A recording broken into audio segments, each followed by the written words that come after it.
all of it leads me to Purdue. And it's just sitting back and waiting for what that cheap number is going to be. But I think the Boilermakers are the side.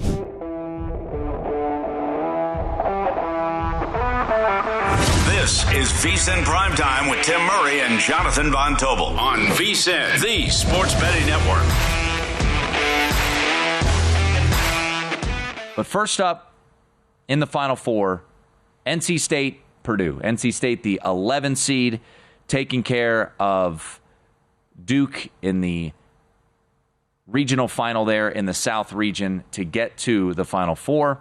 Purdue beat Tennessee. Impressive performance by the Boilermakers, most notably Zach Edey, 40-16 in that victory against Tennessee. A game in which, and we talk so much about regression and, positive or negative. If you think back to that victory for Purdue, JVT, that was a game where the number one three-point shooting team in the country, Purdue, entering that game, shot 3 of 15 from long range. Fletcher Lawyer, 1 of 5. Braden Smith, 1 of 3. And Lance Jones, 1 of 4. And yet they were able to win and cover against the Tennessee Volunteers. Once again, Zach Edey in that game, 40 points, 16 rebounds, had 22 free throw attempts. So DJ Burns has been playing spectacularly well, especially when you look at his regular season numbers to what he's done so far in the NCAA tournament. But do we expect DJ Burns, whose over-under for this game is sitting at 14.5, he's averaging a little over 18 points per game in this NCAA tournament, 29 points against Duke. Do we anticipate DJ Burns to continue to play at the level that he's been playing at, or do we see a little bit of a regression from a standpoint of NC State, a team in which opponents are shooting 24% from long range? Duke went 5 of 20. Marquette went 4 of 31.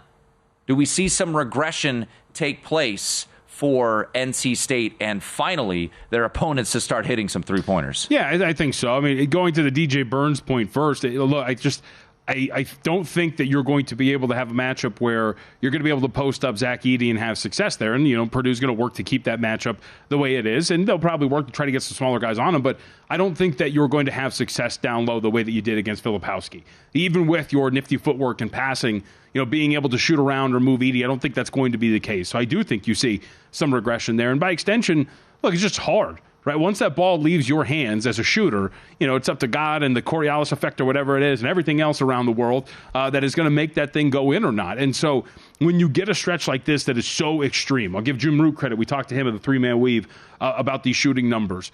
Good perimeter defense should get you at about 30-ish% from three. Mm-hmm. Anything below that is really, really extreme. And so you would expect the best shooting team in the country to be able to make that regression happen. Now, will Purdue come in and shoot 40%? I don't know.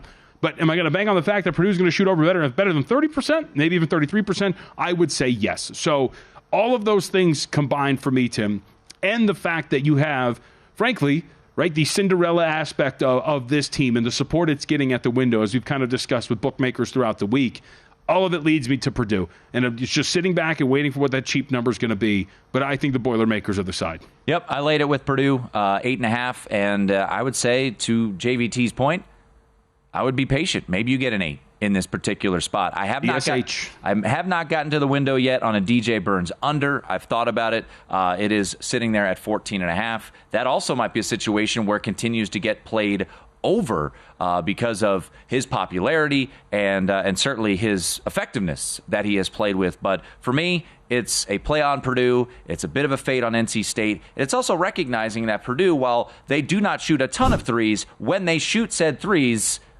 normally they are burying those threes at a 40% clip. That is their season average, second best in the country.